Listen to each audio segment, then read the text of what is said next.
കുന്നംകുളം വിവേകാനന്ദ കോളേജിൽ എബിവിപി പ്രവർത്തകന് നേരെ എസ്എഫ്ഐ അക്രമം. കണ്ണിന് പരിക്കേറ്റ എബിവിപി പ്രവർത്തകനായ 3ാം വർഷ BA HRM വിദ്യാർത്ഥി ദേവജിത്തിനെ കുന്നംകുളം ഗവൺമെന്റ് താലൂക്ക് ആശുപത്രിയിൽ പ്രവേശിപ്പിച്ചു. കഴിഞ്ഞ ദിവസം പ്രധാനമന്ത്രി നരേന്ദ്രമോദിയെ അവഹേളിക്കുന്ന ബോർഡ് കോളേജിൽ സ്ഥാപിച്ചതുമായി കോളേജിൽ തർക്കം നിലനിന്നിരുന്നു. എബിവിപി പ്രവർത്തകർ ഈ ബോർഡ് നീക്കം ചെയ്യണമെന്നാവശ്യപ്പെട്ട് കോളേജ് പ്രിൻസിപ്പലിനും കുന്നംകുളം പോലീസിനും പരാതി നൽകിയിരുന്നു. ഇന്ത്യൻ പ്രധാനമന്ത്രി രക്തം കുടിക്കുന്ന ബോർഡ് സ്ഥാപിച്ചത് അപലപനീയമാണെന്നും അംഗീകരിക്കില്ലെന്നും എബിവിപി നേതാക്കൾ വ്യക്തമാക്കി. SFI പ്രവർത്തകർക്ക് അനുകൂലമായ നിലപാടുകൾ എടുക്കുന്ന പ്രിൻസിപ്പൽ കോളേജിൽ സമാധാന അന്തരീക്ഷം തകർക്കുകയാണെന്നും SFI അക്രമം അവസാനിപ്പിക്കണമെന്നും എബിവിപി ആവശ്യപ്പെട്ടു. News desk anytime news. Johnson ഒപ്റ്റിക്കൽസിൽ തിങ്കൾ, ബുധൻ, വെള്ളി ദിവസങ്ങളിൽ രാവിലെ 10 മുതൽ ഉച്ചയ്ക്ക് 1 മണിവരെ കണ്ണു ഡോക്ടറുടെ സേവനം ലഭ്യമാണ്. എല്ലാ ബ്രാൻഡഡ് ഫ്രെയിമുകളും ഇവിടെ ലഭ്യമാണ്.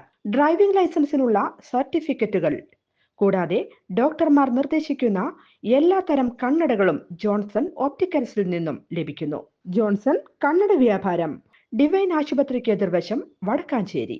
കൂടുതൽ വാർത്തകൾക്ക് ഞങ്ങളുടെ ചാനൽ സബ്സ്ക്രൈബ് ചെയ്യുക. ഫേസ്ബുക്ക് ഫോളോ അപ്പ് ചെയ്യുക. വാർത്തകൾ വേഗത്തിലറിയാൻ എനിടൈം ന്യൂസ്.